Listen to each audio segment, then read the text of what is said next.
예수님에 대한 정언이라는 제목의 말씀입니다. 예수님에 대한 정언. 그래서 우리가 예수님을 알게 된 거죠. 예수님에 대한 정언이 있었기 때문에 그럽니다. 여러분 흔히 사람을 소개할 때가 있죠. 사람을 내가 받을 때나 아니면 내가 다른 사람에게 사람을 소개할 경우가 있습니다. 여러분 사람을 소개할 때 어떻게 소개합니까? 첫 번째 그의 나이가 어떠하고 그가 무엇을 전공했는지 또 어디에 사는지 그렇게 이제 기초적인 직업은 무엇인지 고향은 어디인지에 대하여 정보를 전달하면서 사람을 소개하죠. 이력서 한 번씩 써보신 적이 있나요? 이력서 하면 학력을 기재하고 경력을 기재하는 간단한 신상을 이제 신상 정보를 기억하죠. 뿐만 아니라 여러분 사람을 소개할 때 그의 능력을 소개하면서 또 이 사람 성격이 어떠한지 또 그의 어떤 사람 됨됨이라 하나요? 이 사람 정말 참 진국이야 이렇게 소개하기도 하고 이 사람이 신뢰할 수 있는 사람인지 또 성실한 사람인지 맡겨진 일은 정말 열심히 하는 사람이야 아니면 정직한 사람인지에 대하여 자신이 경험한 것에 대하여 이제 사람을 소개합니다. 그런데 여러분 주변으로부터 아무리 어떤 사람을 소개받는다 할지라도 결국은 내가 그 사람을 경험으로 알아야 되는 거죠. 내가 경험해 봄으로써 그 사람이 어떤 사람인지를 알게 됩니다. 옆에 사람이 아무리 자세하게 그 사람에 대하여 설명해 준다 하더라도 내가 그 사람을 경험하지 않으면 잘 모르겠더라는 거예요. 어떤 때는 어떤 기대했던 사람인데 실망할 때가 있습니다. 왜냐하면 그의 평가가 과장되게 나에게 전달되었기에 내가 이만큼 기대했는데 알고 보니까 그렇지 않더라는 거야. 또 반대의 경우도 있겠죠. 나에게 부정적으로 소개된 그 사람인데 내가 경험해 보니 일도 잘하고 성실하고 정직한 그런 사람도 있습니다. 왜 이런 일이 일어나는가? 소개하는 사람의 주관적인 판단과 때로는 감정이 섞여 있기 때문에 사람을 소개할 때 조금 부정적으로 또 축소하며 이렇게 이야기하더라는 거죠. 따라서 결국 내가 경험함으로써 그 사람을 알게 됩니다. 그렇게 경험하는 것이 중요하죠. 왜 이런 이야기를 하는가? 사랑하는 성도 여러분, 우리는 예수님을 경험함으로써 예수님을 믿는 사람입니다. 내가 경험해 보니까 예수님은 정말 신실하신 분이구나. 예수님은 정말 좋으신 분이구나. 이렇게 알아감으로써 우리는 예수님을 믿게 된 것입니다. 처음에는 누구로부터 소개를 받아요. 전도라 하죠. 누구로부터 소개받고 교회 오면 1대1을 통하여 사모님에게 소개를 받습니다. 그런데 소개를 아무리 해줘도 결국은 경험은 누가 해야 되는 거예요? 내가 예수님을 경험해야 예수님이 어떤 분이신지를 알게 되더라는 거죠. 만약 아무리 좋은 분을 소개해줘도 내가 관심 없으면 어떻게 돼요? 그 사람과 나와는 별개의 문제가 되더라는 거예요. 그래서 우리가 이 시간에도 목사님을 통하여 예수님이 소개되어지는데 그 예수님이 나에게 임하시어서 내가 경험할 수 있도록 오늘 그런 내용으로 이제 하나님 말씀을 전하고자 합니다. 여러분 우리가 예수님을 어떻게 알아가는가에 대하여 예수님이 친히 오늘 본문에서 말씀하셨어요. 여러분 31절 32절을 한번 읽어볼까요? 31절 32절 같이 읽습니다. 시작. 내가 만일 나를 위하여 정언하면 내 정언은 참되지 아니하되 나를 위하여 정언하시는 이가 따로 있으니 나를 위하여 정언하시는 그 정언이 참인 줄 아노라. 여러분 스스로 자신에 대하여 말하는 사람이 종종 있죠. 나는 이런 사람이야. 내가 누군지 아느냐? 내가 이런 이력을 갖고 있고 나는 이런 경력을 가지고 있고 나는 이런 실력을 가지고 있는 사람이야. 이렇게 자기 자신에 대하여 이제 내세우는 그런 사람이 종종 있습니다. 그걸 막 명함에다가 박아서 하기도 하고 이제 뭐 이력서 쓸 때 몇 줄을 이제 넣죠. 그런데 자기 자신에 대하여 소개할 때 어떤 유혹에 빠지냐면 조금 부풀려서 설명하게 되더라는 것이죠.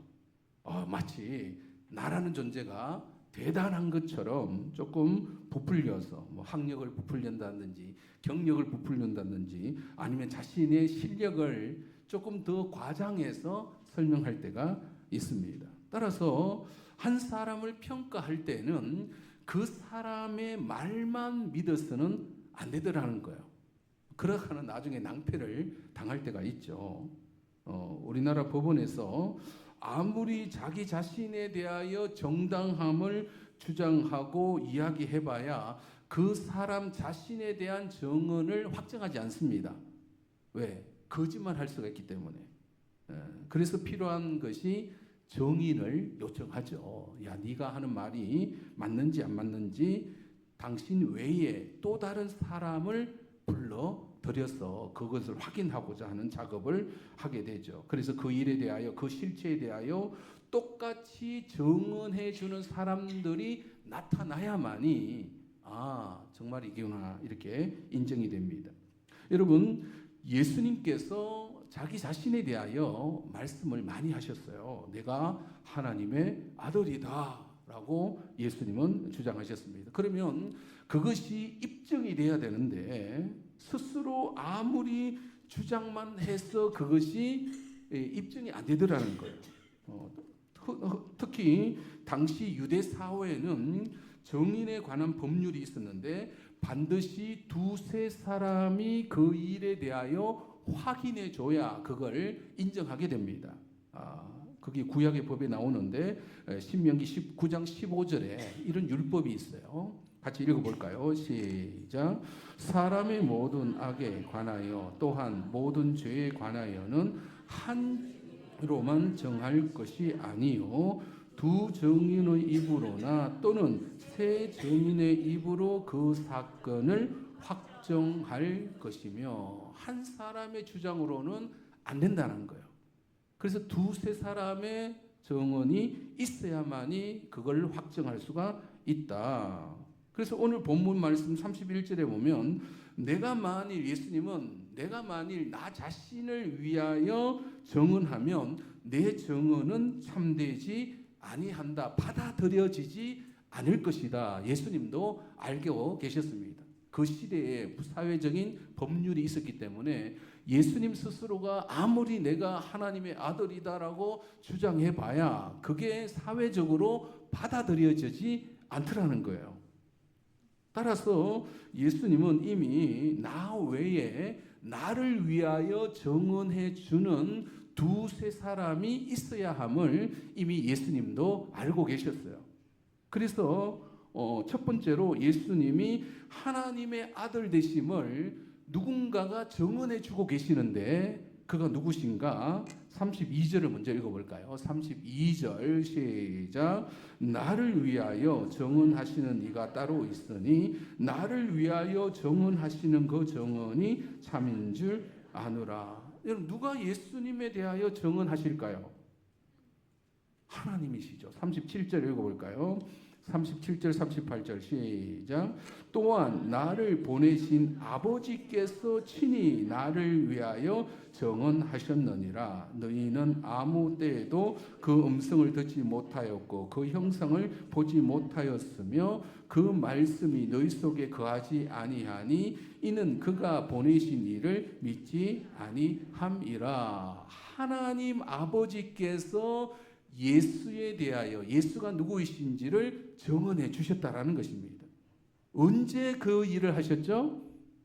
예를 들면 예수께서 공생애를 처음 시작할 때 세례 요한으로부터 세례를 받으실 때에 하나님 아버지께서 예수님에 대하여 이렇게 말씀하셨어요. 마태복음 3장 16절 17절 읽어볼까요? 시작. 예수께서 세례를 받으시고 곧 물에서 올라오실새 하늘이 열리고 하나님의 성령이 비둘기같이 내려 자기 위에 임하심을 보시더니 하늘로부터 소리가 있어 말씀하시되 이는 내 사랑하는 아들이요 내 기뻐하는 자라 하시니라. 누가 예수님에 대하여 정언하셨어요? 하나님께서 예수님을 향하여 내 사랑하는 아들이다라고 정언해 주신 거죠.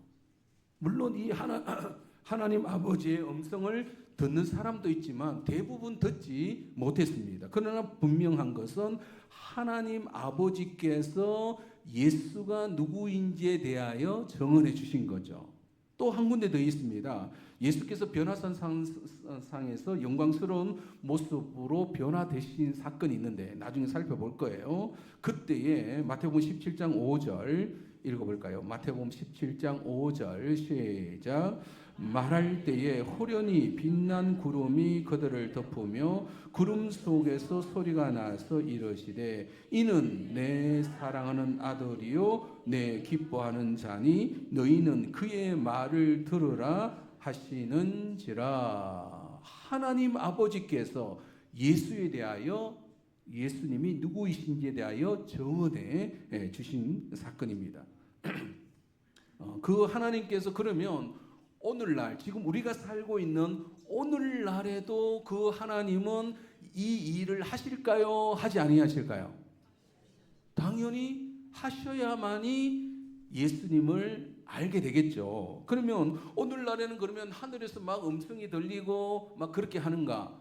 아니더라는 거예요. 오늘날에는 그러면 하나님은 어떻게 예수님에 대하여 말씀하고 계시는가? 요한복음 15장 26절에 이런 구절이 있어요. 읽어볼까요? 시작. 내가 아버지께로부터 너희에게 보낼 보혜사 곧 아버지께로부터 나오시는 진리의 성령이 오실 때에 그가 나를 정언하실 것이요. 오늘날 하나님 아버지는 예수님을 어떻게 정언하고 계신다고요?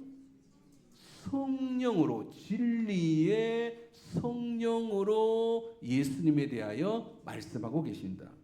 여러분, 성령은 오늘날 우리에게 어떻게 어느 곳에 임하고 계실까요? 눈에도 안 보이는데 성령이 있는지 없는지 어떻게 알게 된다? 성령은 우리 마음과 우리 생각 속에 들어오십니다. 그래서 하나님은 성령으로 우리에게 찾아오셔서 하시는 일이 뭐라고요? 누구에 대하여 자꾸 말씀하고 계신다?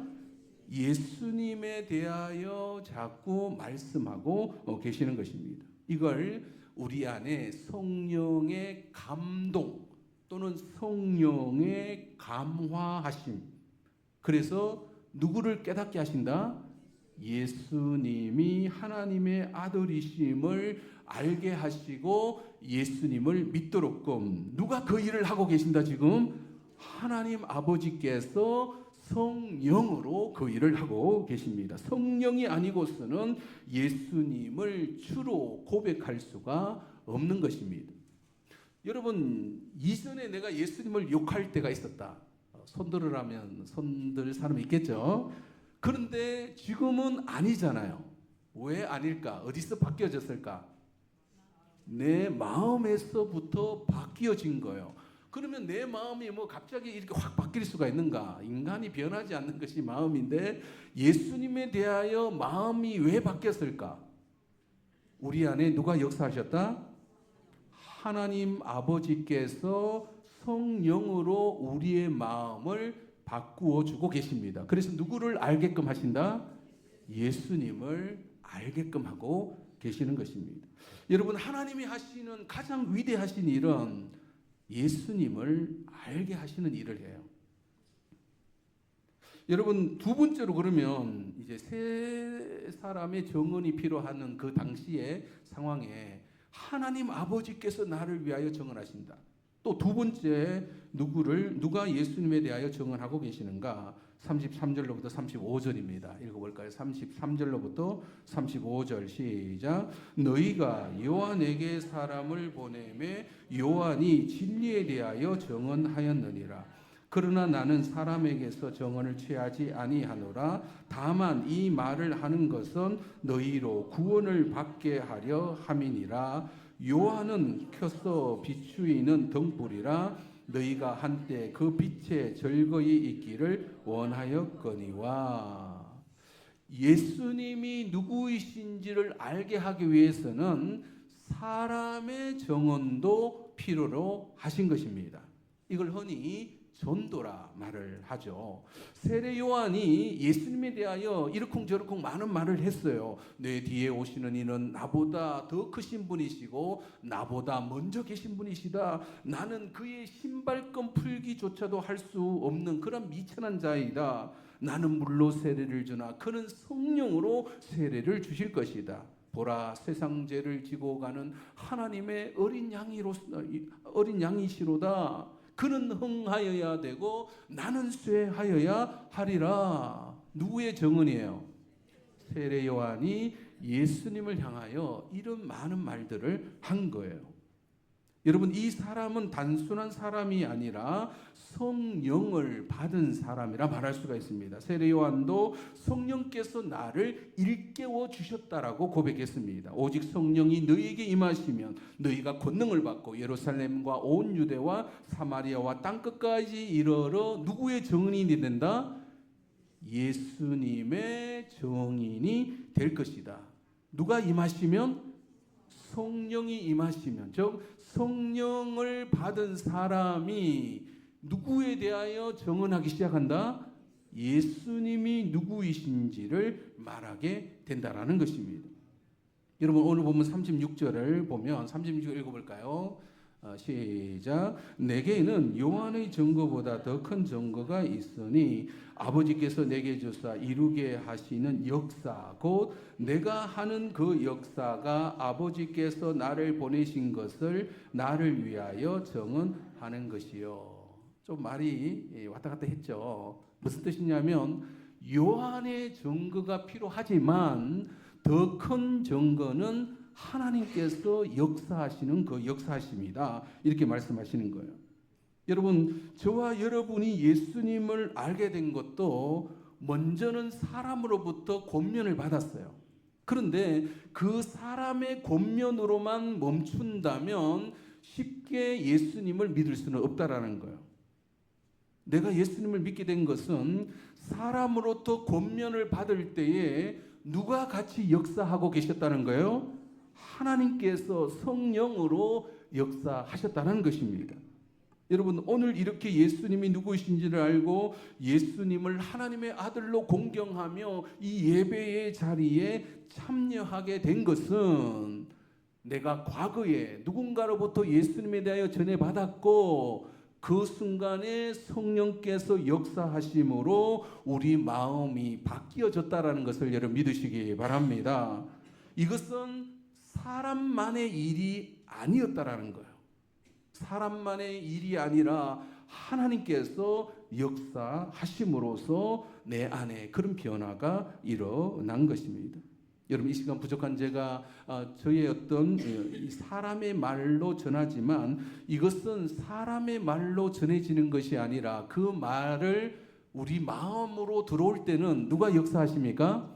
성령께서 역사하시어서 여러분 마음속에 감동하게 하심으로 그걸 사람의 말로 들리는 것이 아니라 하나님의 말씀으로 여러분 안에는 들린다는 것을 여러분 믿으시기 바랍니다.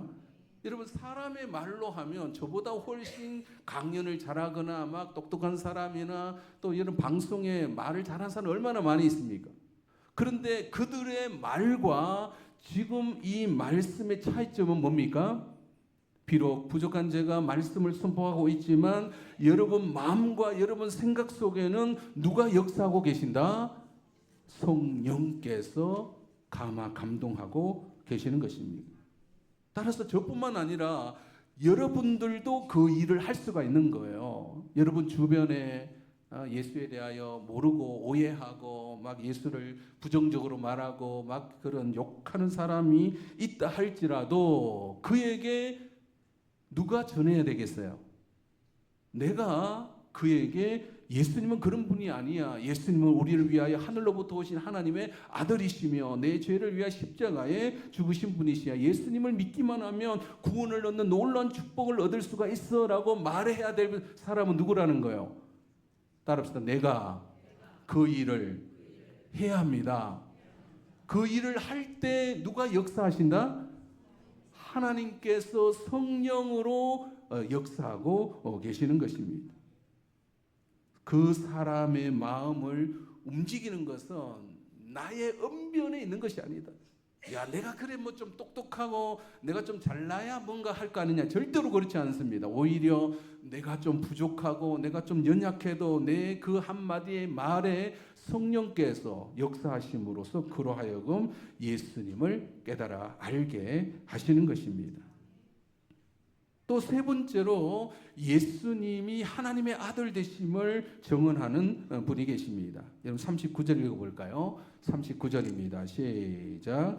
너희가 성경에서 영생을 얻는 줄 생각하고 성경을 연구하거니와 이 성경이 곧 내게 대하여 증언하는 것이니라. 예수님이 누구이신지를 증언하는 세 번째가 바로 성경이 그 일을 하고 계신다라는 것입니다. 우리 교회의 4대 핵심 가치 중에 가장 먼저 앞세우는 것이 바로 위대한 성경입니다. 그래서 매년 이 본문을 가지고 설교를 하죠. 위대한 성경, 성경이 하시는 일은 결국은 예수님을 증언하고 있다. 예수님이 누구이신지를 알게 하는 그 일을 하게 된다. 이것은 큰 주제이기 때문에 다음 주에 다시 이어서 설명하도록 하겠습니다.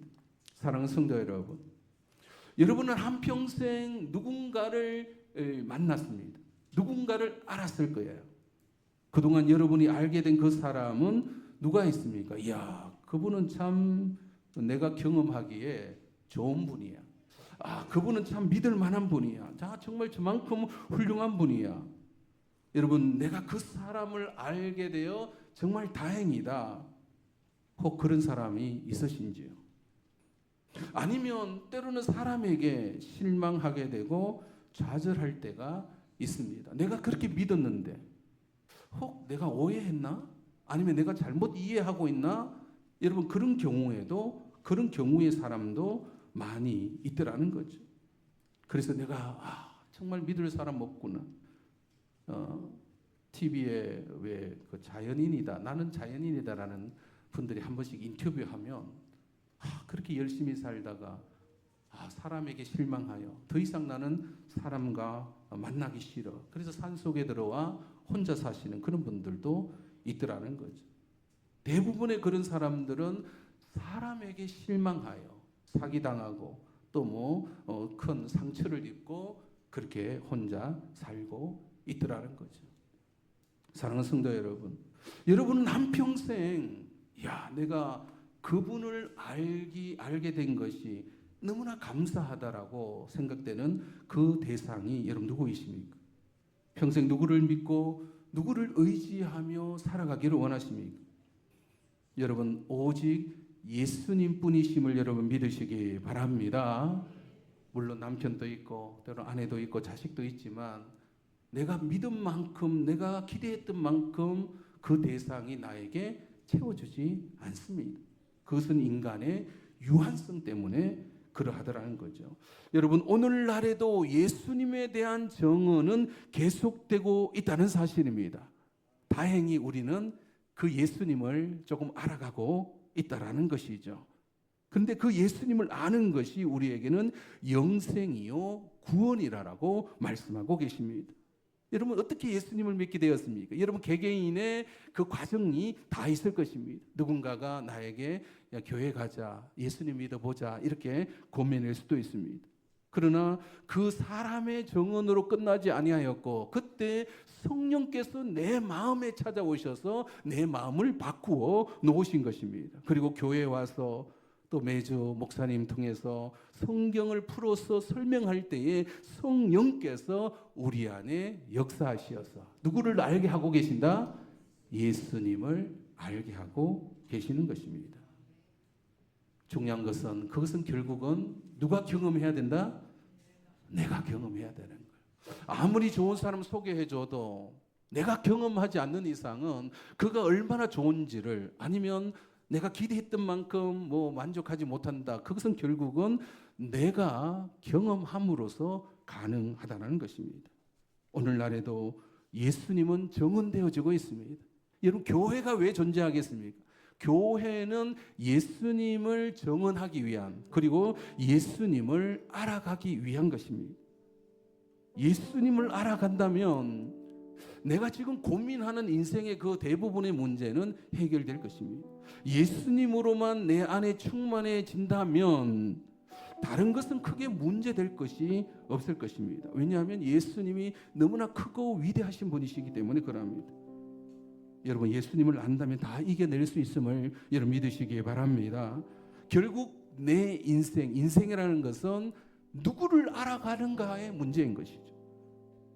거기에 예수님이 있음을 여러분 믿으시기 바랍니다. 예수님을 내가 얼마만큼 이해하고 있는가에 따라서 우리의 삶의 질은 바뀌어질 것입니다.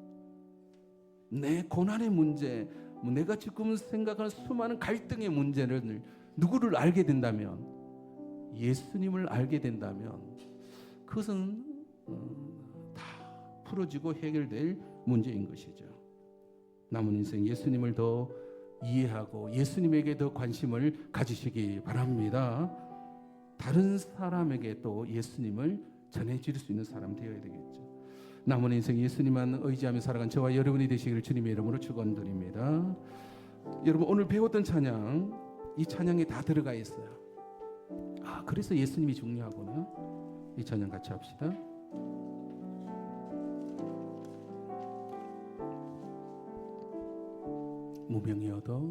무명이어도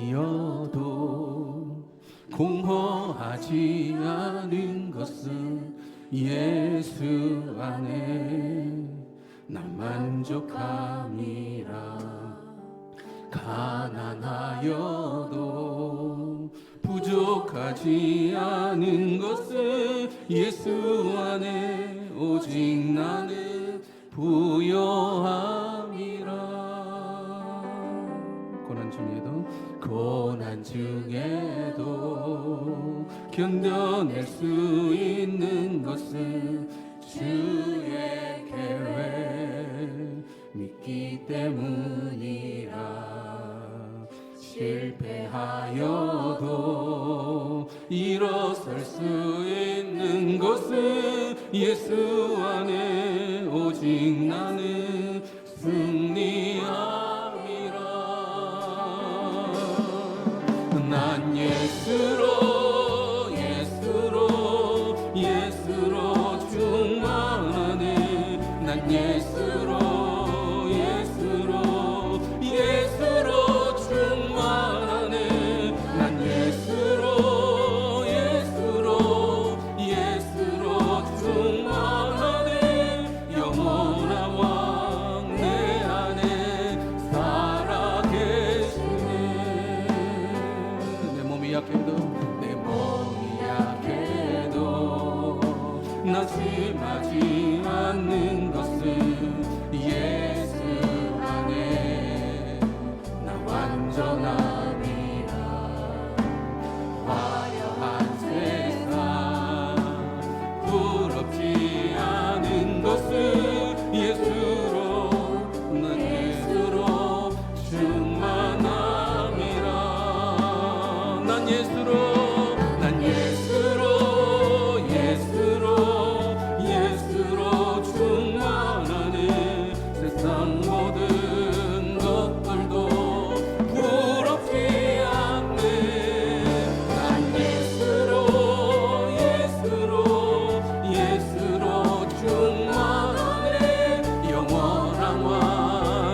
충만한가? 실망감으로 충만히 여러분의 마음을 채우고 있지는 않습니까? 아니면 걱정으로 늘 내 마음이 충만해 있지는 않습니까? 아니면 늘 돈 때문에 뭔가가 묶여있는 듯한 그런 마음으로 살아가고 있지는 않습니까? 실망감으로 내가 믿었던 사람인데 어찌 나에게 이럴 수가 있는가? 그 대상이 남편일 수도 있고 때로 아내일 수도 있고 자식일 수도 있고 형제일 수도 있고 이웃일 수도 있고 또 친했던 친구일 수도 있고 사기당하고 실망감에 쩔어서 내 인생은 그렇게 패망 속에 살아가고 있지 않은가? 늘 성공에 매달려서 나는 왜 이 모양으로 살아가고 있는가라고 공허함 속에 지내고 있지 않은가? 여러분, 이런 모든 인생의 문제를 한꺼번에 날릴 수 있는 분이 계십니다. 여러분, 예수님 계십니다. 오늘날에도 여전히 예수님은 정언되어지고 있습니다. 하나님 아버지께서 그 일을 하고 있고 예수님을 믿는 사람들, 성령 받은 사람이 그 일을 하고 있고 성경이 예수님을 정언하고 있습니다. 우리는 예수님에게 초점을 맞춰야 됩니다. 여러분, 다짐하시기 바랍니다. 예수님 더 알고 싶습니다. 예수님 내 안에 충만히 임하여 주시옵소서. 난 예수로 충만히 살고 싶습니다. 예수님 나에게 찾아와 주시옵소서. 함께 여러분의 입술로 고백했으면 좋겠습니다. 함께 기도합니다.